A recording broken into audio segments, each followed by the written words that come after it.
Isang maulan na araw guys. Time check is 1:48. Tara, samahan niyo ako sa isang munting adventure. Uwi tayong Batangas.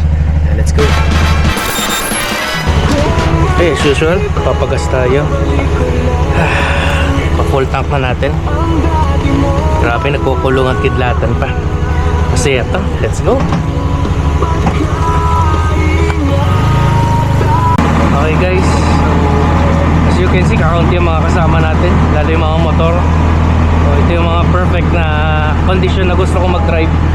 At malamig kasi, sarap sa pakiramdam. Ayun nga lang pansin ko, pag bigla ako nagpreno, dumudulas yung likod ko. So madulas ang kalsada ngayon. Kailangan natin pag-ingatan. Takbo manahid lang. Bali may bagyo kasi, ba't hindi naman direktang nakaano sa Pilipinas. Yung habagat yung nakikila niya kaya ganito yung weather natin ngayon Kaya medyo mahangin, maulan, kulog kidlat. Buti naglagay din tayo ng wax sa windshield ni Maxine. Hindi masyadong yung tubig ulan. Bali dito na tayo magpagas. Regular, full tank.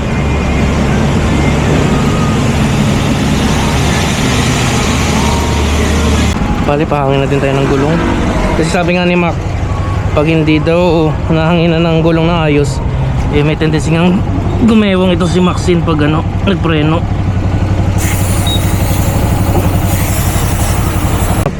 Ay 35 lang kinarga natin kada gulong. Sana wag na magloko. Para safety tayo pauwi. Buti may tire pump yung gas station na yon. Yung suki kong Uno Fuel wala Bakit pa naman tulong ng mga ganyang tire plate Sana may balik na yung Facebook ko. Nakihina talaga ng views dito sa YouTube. Hindi ako masyadong pinupush ng algorithm. Barkadahan Bridge.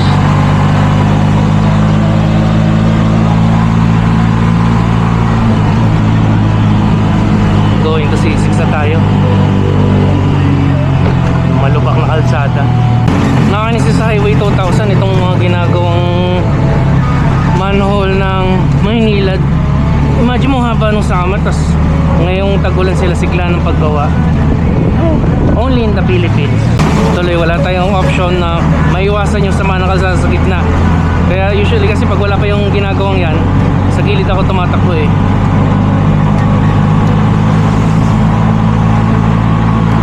Talagang gusto ko kay Maxine kahit masama yung panahon. Safety ka. Hindi ka tulad ng pag nakamotor ka, walang kalaban-laban sa sama ng panahon. Kaya na-experience ko kay Kennedy. Dito sa C6 hindi ka pwede masyado magmabilis dahil biglang may mga tubig sa gilid. Pag nabigla ka at bigla kang preno, wala, pwede kang tumawag. Ride safe sa mga kasabay nating mga motorista. Gaya niyan. Yan. Pag biglang preno ko dyan, ako po, tao. Okay nangyari dito.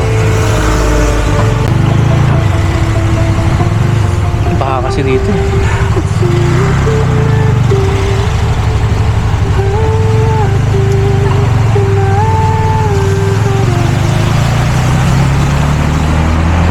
Also ang camera natin for today is ang Insta360 Go 3S.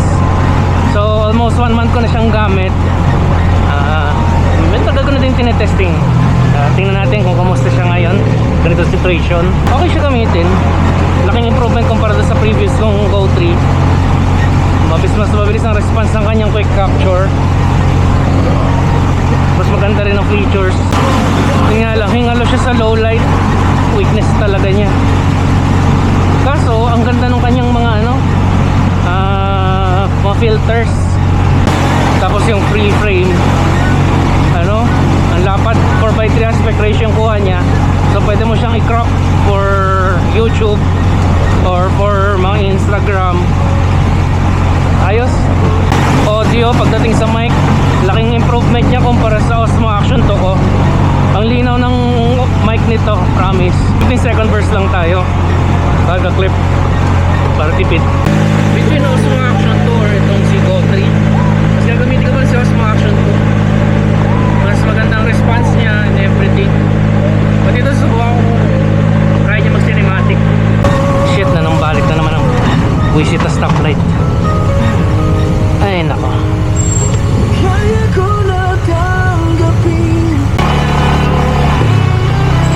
masira ulit tong stoplight na to.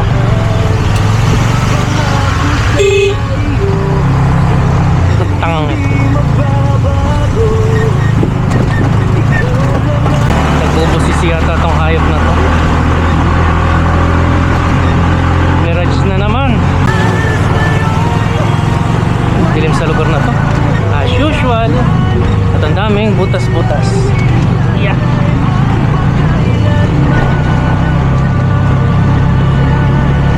Yan na naman ang ating paboritong e-bike. Okay.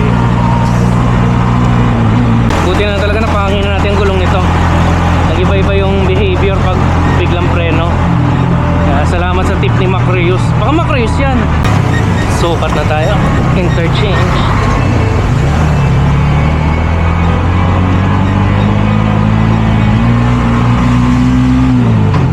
Ay, sarap. Sa era na ito, medyo safety pa kasi dahil ng Skyway. Kaso pagdating ng MSR, wala na tayong protection. Kaya makakala mo kung malakas ba o mahina yung hangin at ulan. Electric vehicle ito o chariot. Ano kaya ito?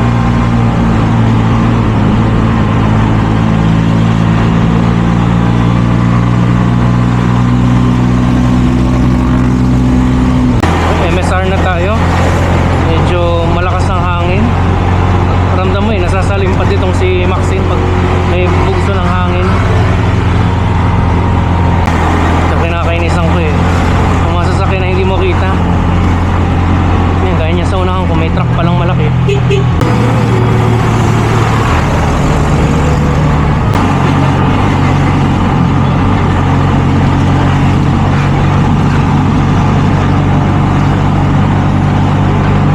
Buti mas kalmado ang panahon dito kumpara doon sa may Taytay. Hindi ganun ka ulan at hangin. Boring. Kabuyo na tayo.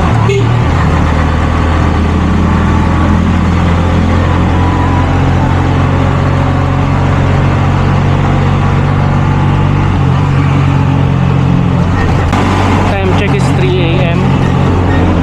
Ayan, tinanghali nga tayo ng gising. Napasarapan tulog Okay lang yan. Mga nakadating tayo mga 4:30. Turbina na tayo. Ay. Yung mahabang ahon dyan. Sana wala masyadong truck.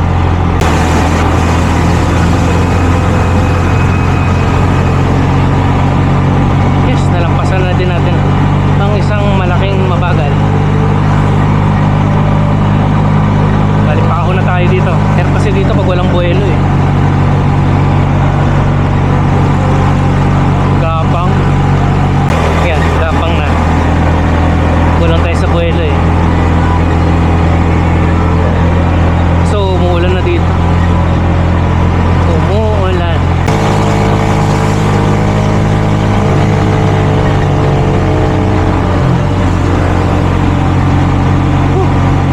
Okay, bayan na tayo ng Batangas. Province pala ng Batangas. Yan na yung arko Napagka dilim-dilim. Alright, kapili na tayo.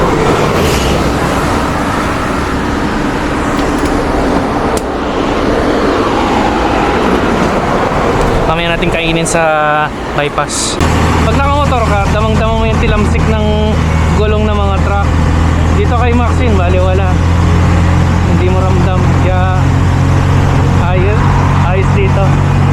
Ewan ko kung kita nyo yung tilamsik nung sa truck yung mimis sa gilid. Ako, yan. Pag nakamotor ka, nakakasisi tumaan. Ang problema kasi sa tilamsik na yon, may mga buhangin, may sediments. So pag tumama sa visor ng helmet mo, wala kang makita. Dito kay Maxine, baliwala. Pag kay Maxine, baliwala. Yeah boy. Yan nga lang, kailangan ko linis sa sasakyan pag uwi. Paniguradong kapit yung putik ng truck na yun dito.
dito eh. Ayan, mga nakaharang na yan. Ay, nako.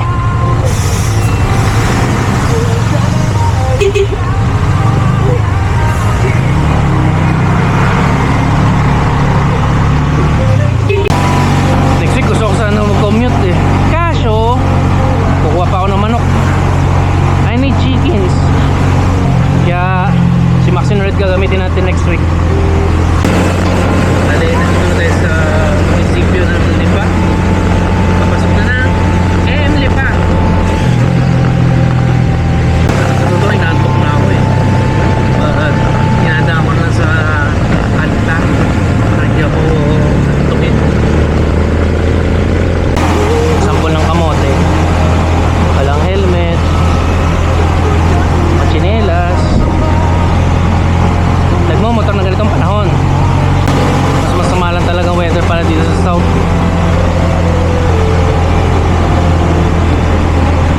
Malakas ang hangin. Yan. Buhos ang ulan. Sarap pa rin. Siguro sa driver hindi ako basa. Ba't kung pasahero ka yan o?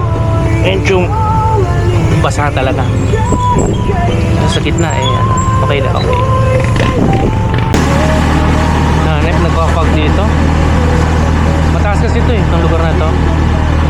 Nasa mataas na kahoy na tayo, airbase. Kapal ng fog. Lakas Makabagyo, Tagaytay Fields. Sana magkaroon ako ng bahay sa Tagaytay o kahit dito para malamig-lamig. Init sa amin eh, sa Batangas. Lalong uminit nung nagawa yung dike kasi naharangan yung hangin. At the same time, yung dike kasi nag-absorb ng init ng araw. So paggabi, niraradiate lang niya. Bali, banay-banay na tayo. Lakas ng hangin, no? Kaya itong tricycle, eh, napapagewang din. Dilim dito.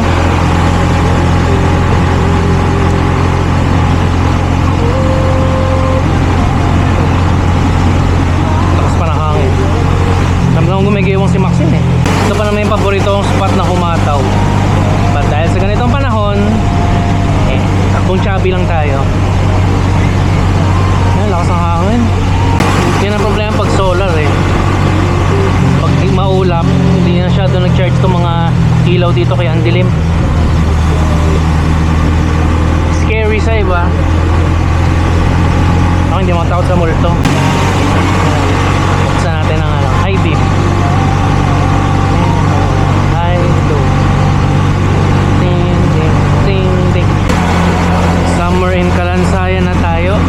Hindi lang ako makahataw talaga ng lakas ng hangin. Baka ako tumumba.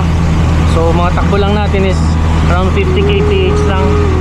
Eh normally nasa ano ko dito is 70. Stock tire pa kasi tayo eh. Siguro pag naka golf cart na tayo na gulong o yung malapad-lapad, baka iba-iba ng hunting nito sa ganyang situation. Kasi gusto ko talaga ma-experience itong si Maxine ng may super typhoon eh. Kung bagyo, oo. Kasi super typhoon talaga. Yung talagang gusto kong ma-experience dito. Yung driving at the same time may pag naka-parada at magka-camping. Kung lilipa rin ba ito o hindi. Yeah, yan ang goal natin for this year. Alin nakapagpakarga na din tayo ng 200 sa uno. Mas mahal dito? 70. Sisi ako. Sana pala bandang Malbar na tayo nagpakarga. Bale 4:30 na. Medyo na-late tayo sa expected time. But bagal tayo ngayon dahil nga sa panap-panap. May banggaan ka kanina to. Hindi ko lang nakunan.